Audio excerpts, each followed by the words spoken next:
Anyway, subclasses. Warrior of Shadow.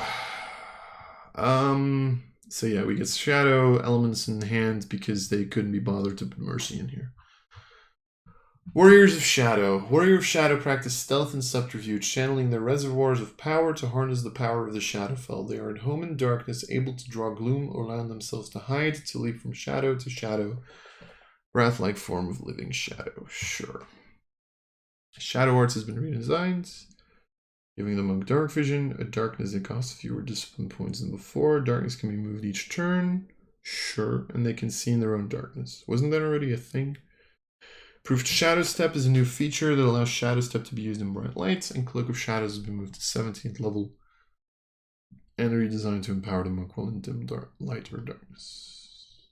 They changed 3 things. Cool. Okay, Shadow. Spend 1 discipline point to cast Darkness. Cool. You can see within the spell's area when you cast it. While the spell persists, you can move its area to a darkness to a space within 60 feet of you at the start of each of your turns. You know what the problem is with this feature? I don't think this is a bad feature, by the way. I want to mention that.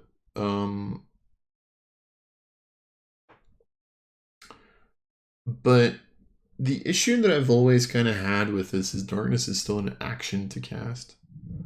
So you're casting darkness for a point. You can see and the others can't, but because you didn't take the attack action, you can't bonus action hit. You know, and you can teleport and like get into melee with them. But it's still like that's only at 6.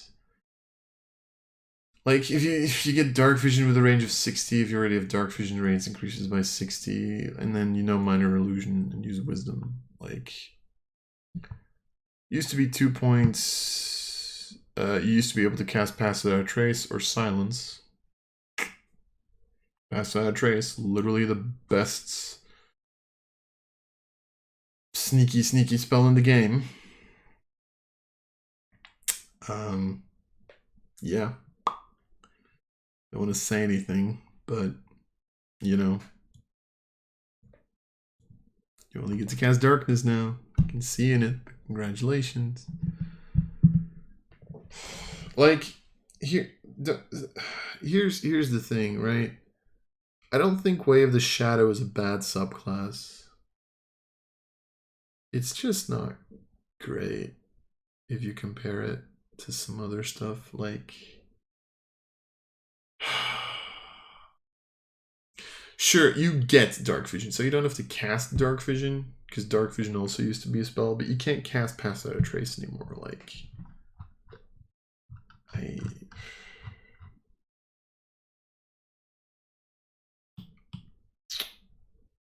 don't know. I mean, to be fair, you can see within your own darkness, but the problem is once again, like, the tempo of it all, right? You have to use an action to cast darkness, and then you can't punch anyone with that darkness, so you don't really get value off of it.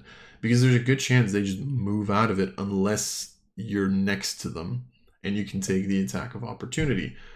Which, to be fair, that's still a decent usage of it. You can still, like, use a discipline point, cast darkness, move up to them, stand there, and, like, bonus action dodge. Well, bonus action dodge isn't going to matter because everything is going to try to hit you at disadvantage. Unless they have a way to get rid of the darkness. So it's decent, don't get me wrong, but yeah. Actually, no, it's better than I thought. This is better than I thought. Because you can move up to them and still force the attacks of opportunity, especially if you have stuff like Sentinel. Like, Sentinel with this is actually pretty good. Okay, no. Never mind, I take it back. This is better than I thought. So then it kind of makes up for getting rid of Pass Without a Trace. I still think Pass Without a Trace is a ridiculously good spell that could have been on here, but maybe later. I don't... Debatable, I guess. Shadow Step. Entirely within dim light or darkness. Bonus action to teleport up to 60 feet to an unoccupied space that is also in dim light or darkness. Then have advantage on the next melee attack you make before the end of the turn. And this is just a continuous thing, right? Like you don't have to pay attention to it. Like you don't have a limited amount, so that's. I think Shadow Step is like one of the main reasons you pick this subclass. Shadow Step is such a good ability. Just like a free bonus action teleport as long as you're not in the light, especially with being able to cast darkness. Like you can just teleport around in your own darkness. Improved Shadow Step. Cloak of Shadows was moved to 17. What was the 17 back before this? Let's see. You can draw in your connection to Shadow to empower your teleportation. When you use your Shadow Step, you can spend 1 discipline point to remove the requirement that you must start and end in dim or darkness. Dim light or darkness for that use of the feature. As part of this bonus action, you can make an unarmed strike immediately after the teleportation. Huh. Okay, now this is starting to come together.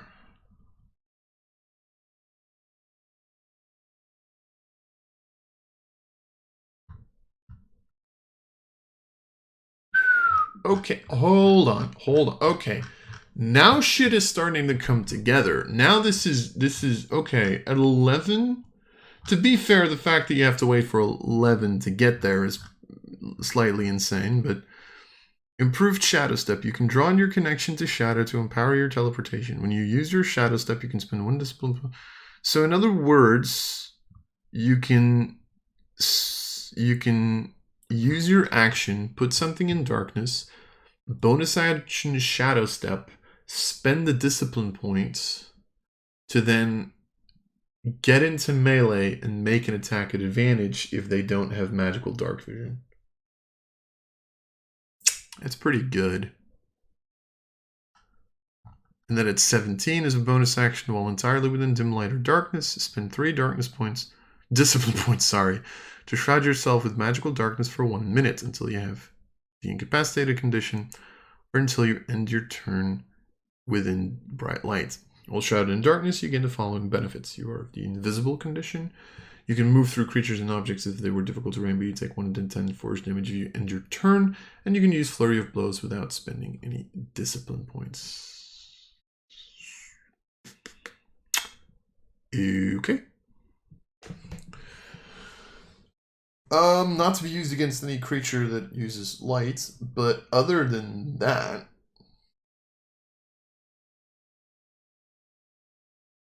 that's pretty good. This is like a 3-point get out of jail free card too.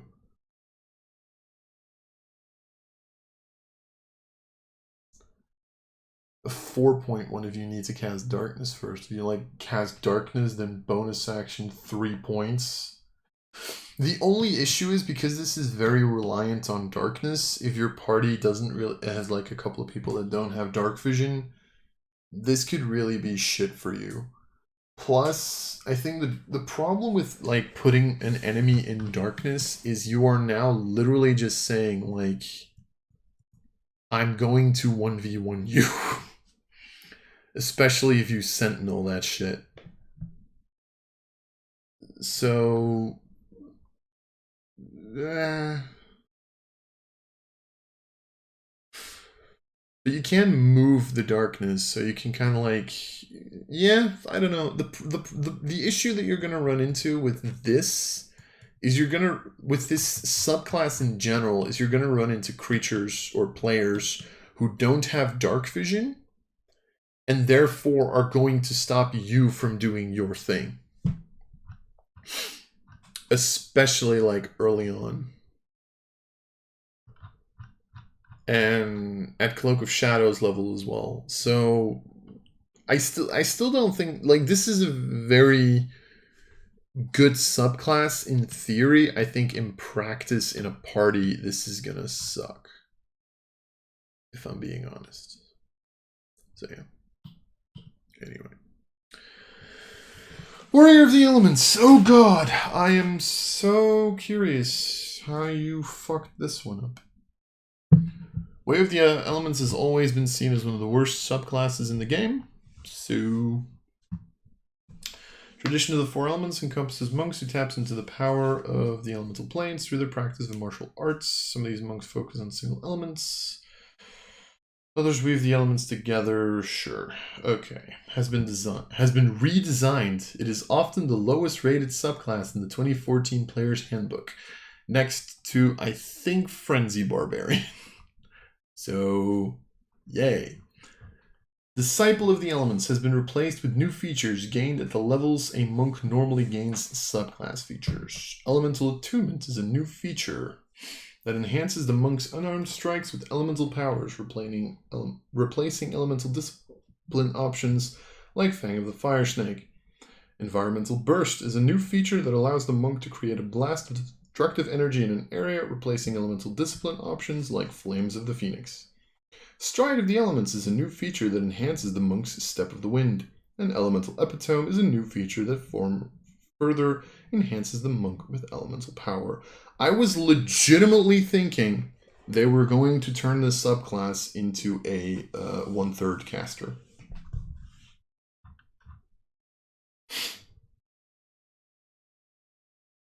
You've attuned yourself with the elemental forces of the multiverse. You know the elementalism cantrip.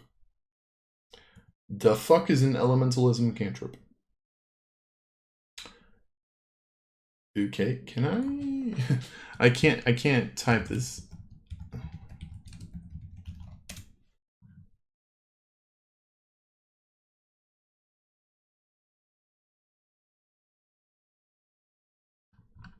Doesn't really say anything yet, sadly enough, so we have to wait until we get there. Okay. I am now very curious. In addition, at the start of your turn, spend 1 discipline point to imbue yourself with elemental energy. Energy lasts for 10 minutes until you have the incapacitated condition. So at the start of your turn, not using an action, you gain the following benefits for the duration. Element strikes. When you hit your unarmed strike, you can cause it to deal your choice of acid, cold, fire, or lightning damage rather than its normal damage type. When you deal one of these types with your unarmed strike, you can also force the target to make a strength saving throw. On a failed save, you can move the target up to 10 feet towards or away from you as elemental energy swirls around it. Reach. When you make an unarmed strike, your reach is 10 feet greater than normal as elemental energy extends from you. Okay, so you can kind of like attack someone from range. Sure. How long does this last? Spend a key point, lasts for 10 minutes. So at the start of your turn, you spend a discipline point, and then for the next 10 minutes, you get this. I mean, you can get around resistances a little bit easier with elemental strikes. I just realized, like, do you just purely fight unarmed with a monk starting from like level 5? Is that like a thing you do these days? I don't know. Debating. Acid, cold, fire, or lightning damage? Sure.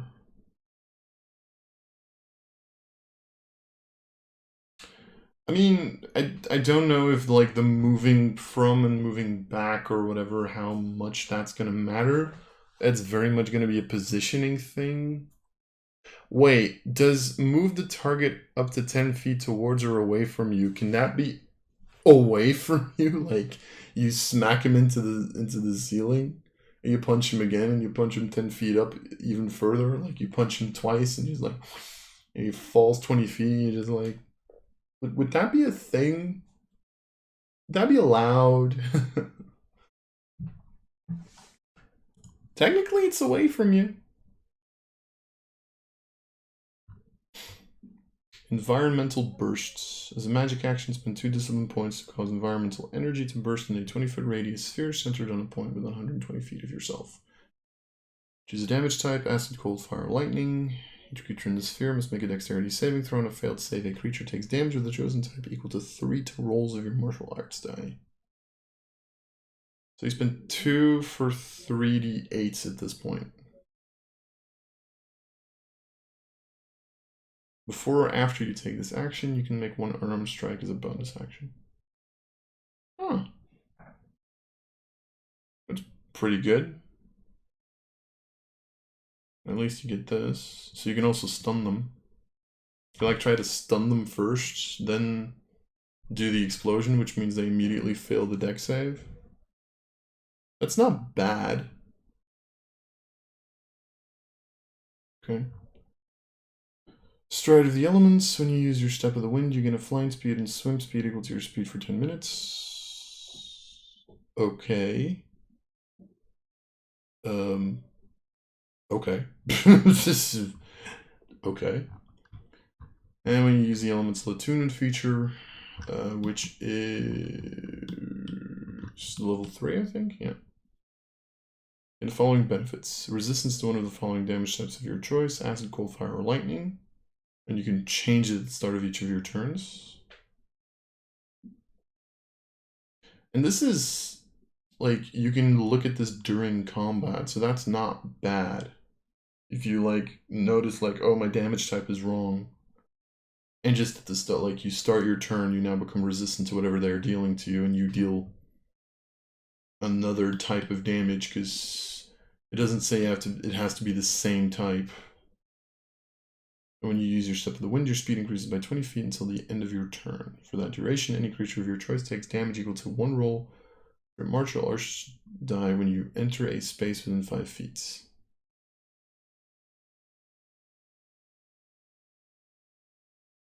Damage is the same as the type you chose for this feature's damage resistance. Creature can take this damage only once per turn. To be fair, usually if they deal a lot of a certain type of damage, they also usually take a lot of a certain type of damage. But if they don't deal any of these 4 types of damage, you can just pick one and they'll start taking that damage whenever you move around them, but only when you use Step of the Wind. Which, to be fair, like, in other words, you're spending another key point here, but you're at 17, so you have a decent chunk of them. Oh, and Empowered Strikes. Once on each of your turns, you deal extra damage to a target equal to 1 roll of your martial arts die when you hit with an armed strike. Damage is the same type you choose for this feature's damage resistance. So you deal more damage, you become resistant to certain damage types. How good is this?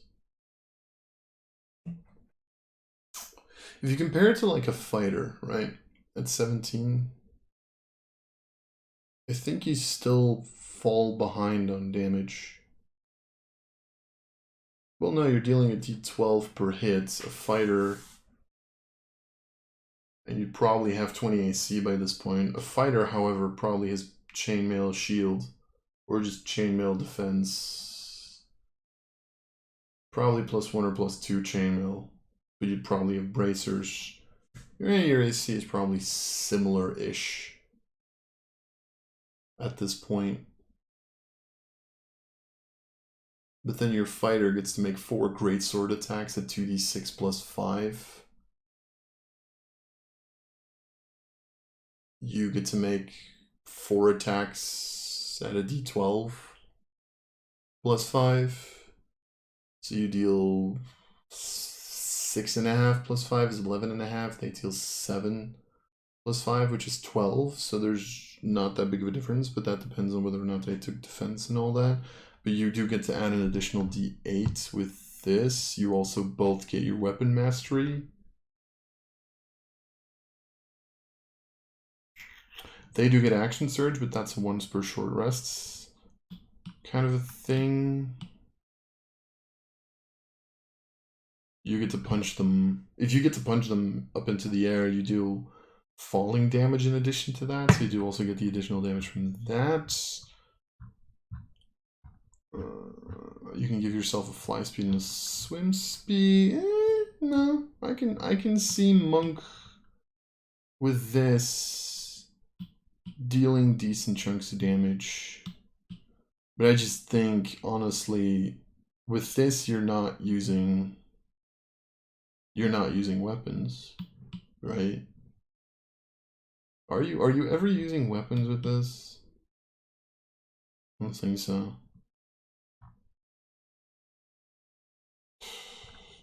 The whole weapon mastery thing is so dumb. Is there weapon mastery on unarmed strikes? Would that be a thing? Can you have weapon mastery on... No, it's weapon mastery, probably not. Yeah.